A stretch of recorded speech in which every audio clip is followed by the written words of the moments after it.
Good afternoon and welcome back. I'm Marcus Peter, blessed to be joined by my dear friend Dr. Matthew Bunson, who is Vice President and Editorial Director of EWTN News, and we're talking about church news and current events in light of church teaching. Matthew, thank you for joining us. How are you? Oh, it's a privilege to be with you, as always. Well, the privilege, as always, is truly, sincerely mine and that of our listeners. And I want to, okay, so let's begin with some really heartening news in the past week or so. We talked about the bishops consecrating the nation to the Sacred Heart and the hopeful fruit that would come from it. And so let's talk about how much hope we have in Christ sanctifying our republic. Well, exactly. Here we are in the my favorite word of the year, our semi-quincentennial or 250th year since the signing of the Declaration of Independence. And it's obviously a great opportunity for us to do two things as Catholics. The first is to commemorate the astounding role that Catholics have played in the development, the rise, the flourishing, the flowering of America over these 250 years, and well before that, we can add. But then also, it's an opportunity to look at the spiritual dimension of what it means to be Catholic in the U.S., and that inevitably brings us to things like the consecration to the Sacred Heart, where we can bring to bear the immense spiritual realities of being Catholic of the faith, and how in consecrating this nation to our Lord, we can promote that unity that we need to have, but also that opening up of our hearts to the peace that only Christ can truly bring. So there are a lot of different dimensions to this 250th, and I was very, very heartened that the bishops chose to do this consecration at this moment in American Catholic history.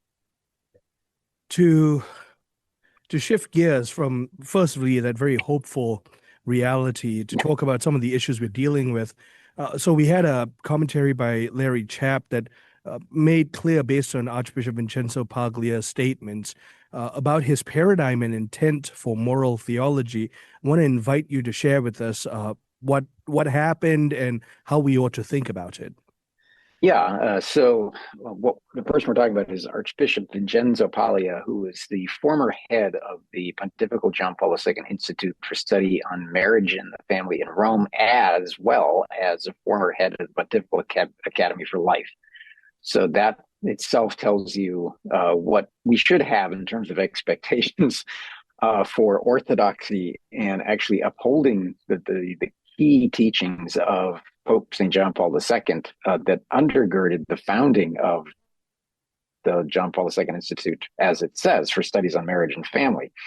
And he recently gave an interview in which he essentially talks about the fact that it is his goal and those of like-minded theologians to shift. And we always dread the use of the word paradigm, but they really are talking about a paradigmatic or paradigm shift in how we approach the church's moral theology. And at the heart of it, as Pius says, he wants to move away from what he describes as armchair theology. And for him, that means grounded in objective moral truth and in natural law.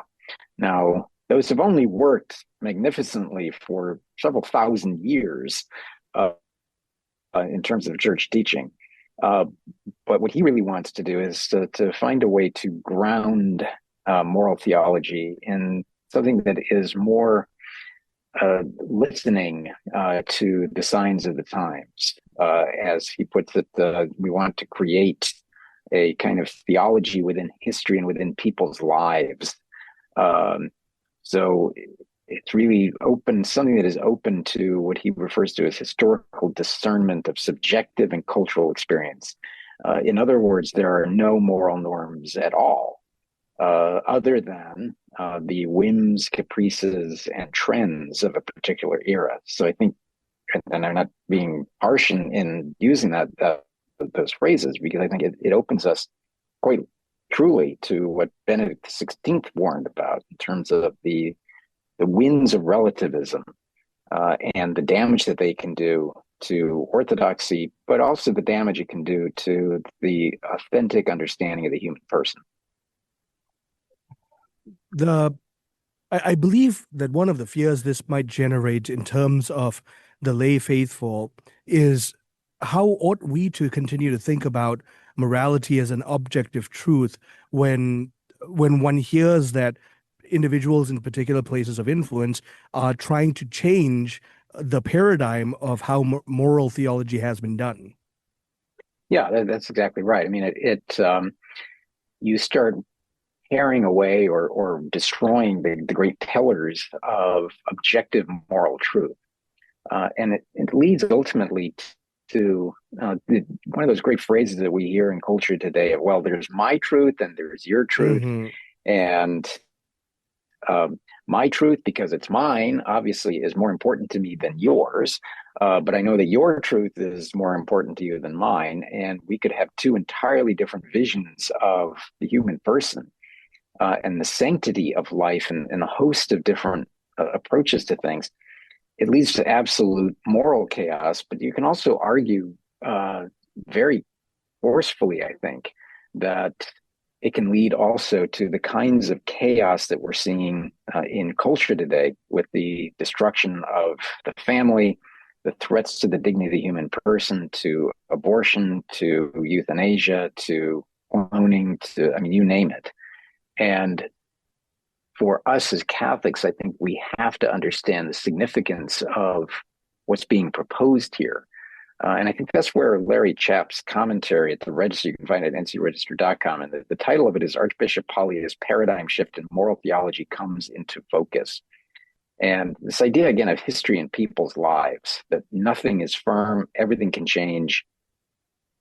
And to my mind, one of the first things I go to is, well, there was a time, for example, when slavery was considered to be perfectly accepted in society. So does that mean that slavery should be embraced because it's rooted in history in people's lives? I mean, that's just one example of a host that we can turn to demonstrate what I would consider to be the theological emptiness of this argument. And I'm really glad that we are taking a very clear, firm stance that it is the perennial voice of the magisterium in terms of morality that the faithful can rest assured on. And to that end, to shift from morality to the question of, say, sacramental theology, I'm going to open with this knowing we only have 2 minutes left. The SSPX and their open letter and quote unquote declaration of faith. Allow me, brother, to be the first to say it's anything but Catholic. Well, this is very problematic, obviously. What is disturbing is that it's clear based on this newest release from them. And it's a declaration of faith that was targeted specifically ahead of this extraordinary consistory of cardinals that's gathering in Rome.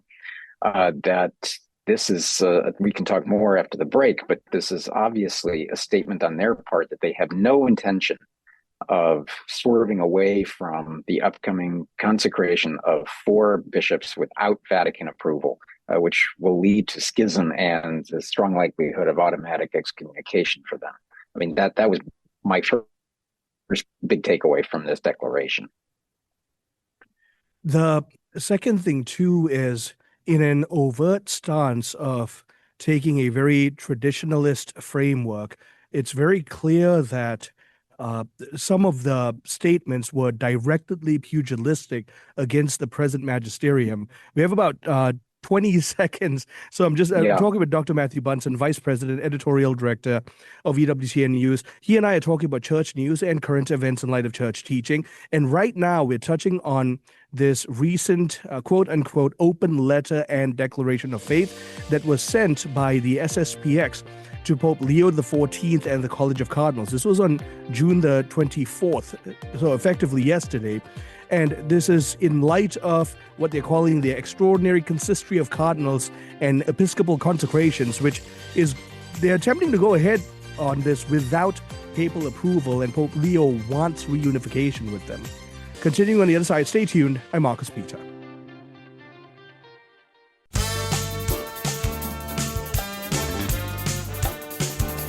Good afternoon and welcome back. I'm Marcus Peter, talking with Dr. Matthew Bunson, Vice President, Editorial Director of EWTN News. Matthew, just before the break, you were touching on, can we speak to just how fatherly Pope Leo has still been about the whole issue, even to the bitter end? Yeah, that's right. Clearly, Pope Leo XIV has gone out of his way to try to head this off, to avoid what would be an act of, or he's used phrases like crossing the red line or crossing the Rubicon, or however you want to describe it. But I think this would be a very significant turning point on July 1st if, in fact, Society of St. Pius X does go ahead and consecrate 4 priests as bishops without, again, the permission of Pope Leo XIV. The Holy Father has called them to Rome. He has had his head of the dicastery for Doctrine of the Faith, Cardinal Victor Manuel Fernandez, who we readily acknowledge is somebody not without some controversy on his own. But in his role as prefect under Francis, but now also under Pope Leo XIV, he is representing the Holy Father in these discussions and the concerns that the Holy Father has. And Pope Leo spoke openly to journalists, as he is frequently doing outside the Castle Gandolfo, and this was just about a week or so ago. He said, we have invited them, and he's saying he's considering making yet another appeal. Don't do this. Let us try to live communion in the church. But he also added that Michael, it is their choice. I'm delighted to be with you. It is their choice. And what have they signaled by virtue of this letter of declaration? Is there even a potential that they will not go ahead with this and attempt to embrace Pope Leo's open arms in his desire for communion? Yeah, well, I think the Holy Father is pretty clear. He said that the choice is theirs, with a full understanding of what it means for them and for the church. And that's a quote from the Holy Father. As he says, they refuse to accept certain fundamental elements of the church, beginning, as he says, with various points of the Second Vatican Council. What is one of the things that really jumps out when you read their declaration, this lengthy statement that they've issued, is that they do not quote any pope, basically, after Pius XII. They enumerate various popes: Pius IX, Leo XIII, Pius X, Pius XI, and Pius XII. There's nothing after that. So it really is a rejection of the modern papacy and the modern teachings of the church. Now, when we say modern, we're not referring as they would to modernist, but simply rejecting everything that has gone after Pius XII means that you're also rejecting multiple saints and multiple brilliant pontiffs. I think especially of Pope St. John Paul II, who had the unenviable task of actually having to preside over the first great break that happened in 1988. And that's the other thing. We can't forget here that in 1988, Marcel Lefebvre, Archbishop Lefebvre, consecrated 4 bishops that incurred excommunication. It was Benedict XVI, John Paul II, who first tried to prevent that and then to solve it. But then it also fell to Benedict XVI to do everything he could to bring them back, lifting the excommunication. So it is striking to me how time and again it is the popes who have reached out. It is the popes who have tried to make these accommodations. And each time, unfortunately, the Society of St. Pius X has either rejected or gone forward with actions that would renew these problems and renew these breaks and incur these things like excommunications. So credit to Pope Leo XIV for trying to go out of his way.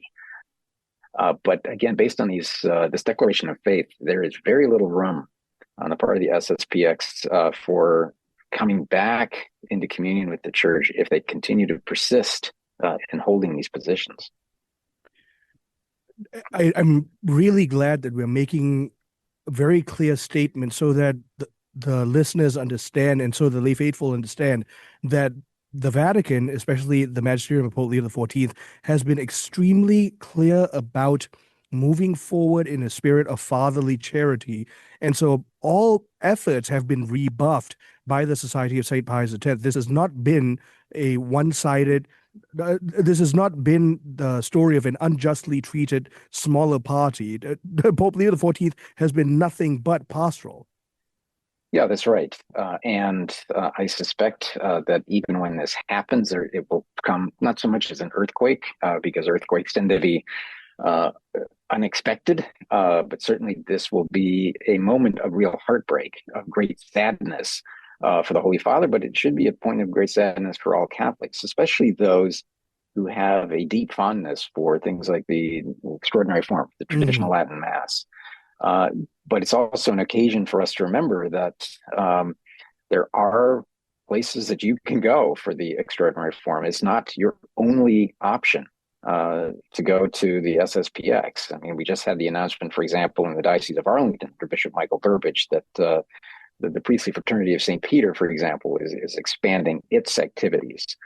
So bishops, I think, are responding, and I think bishops will continue to respond. Now, we have to acknowledge the controversy that attends the Traditionis Custodes, which was the decree by Pope Francis that limited the traditional Latin Mass. I suspect that in due course, the Holy Father is going to attend to that. But he'll do it in a way, I think, that is not excessively punitive or abrupt. He is certainly somebody who takes some time to make decisions, but he also, when he acts on them, they're firm, but also very fair. So I think we're going to see over the next months a continuation of trying to deal with the controversy surrounding Traditiones, but also the opportunities that I think it presents for inviting those who feel that doing this schismatic act of its consecration of these four bishops by the SSPX is a bridge too far. And I think that's going to be the case for a lot of Catholics.